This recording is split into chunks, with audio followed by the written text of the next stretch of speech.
खोपोली पोलिसांनी काटरंग परिसरातील बंद खोलीवर चालणाऱ्या जुगार अड्ड्यावरती मिळालेल्या माहितीनुसार छापा टाकला आणि जुगार खेळणाऱ्या एकूण 17 जणांना ताब्यात घेतलंय। जवळपास पोलिसांनी 4,30,000 रुपये रक्कम हस्तगत सुद्धा केली आहे। तसंच जुगारासाठी लागणारं साहित्य सुद्धा पोलिसांनी ताब्यात घेतलंय। या प्रकरणी पुढील तपास पोलीस सध्या करतायत। खोपोली पोलीस ठाणे अंतर्गत काटरंग परिसरामध्ये एका बंद घरामध्ये जुगार खेळला जात असल्याची आम्हाला खात्रीशीर माहिती प्राप्त झाली होती। त्या अनुषंगाने खोपोली पोलीस स्टेशनचे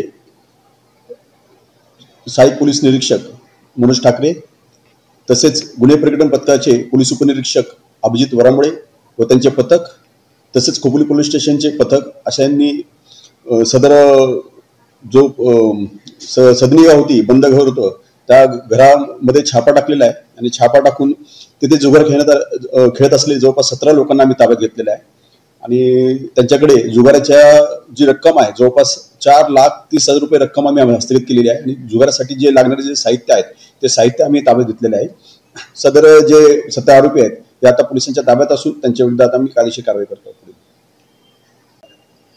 रायगड जिल्हा पोलीस अधीक्षक श्रीमती अंचल दलाल मॅडम यांनी कार्यभार रायगड जिल्ह्याचा घेतल्यापासून त्यांनी जे प्रभारी अधिकारी यांना सक्त सूचना दिलेल्या आहेत की कोणत्याही प्रकारचे जुगार अड्डे मटका अवैध धंदे हे चालणार नाही आणि त्या संदर्भात प्रभावी कारवाई करावी अशा आम्हाला सूचना प्राप्त आहेत आणि त्या प्राप्त सूचनेच्या अनुषंगाने ही खोपोली पोलीस स्टेशन हे कटिबद्ध आहे आणि सदरची कारवाई ही माननीय पोलीस अधीक्षक मॅडम तसेच उपविभाग पोलीस अधिकारी जे आमचे डॉक्टर निहुल सर आहेत त्यांच्या मार्गदर्शनाखाली आम्ही केलेले आहे आणि या संदर्भात आम्ही एवढंच आव्हान देऊ इच्छितो की रायगड जिल्हा किंवा खोपोली परिसरामध्ये अवैध धंद्याला कोणताही थारा नाही।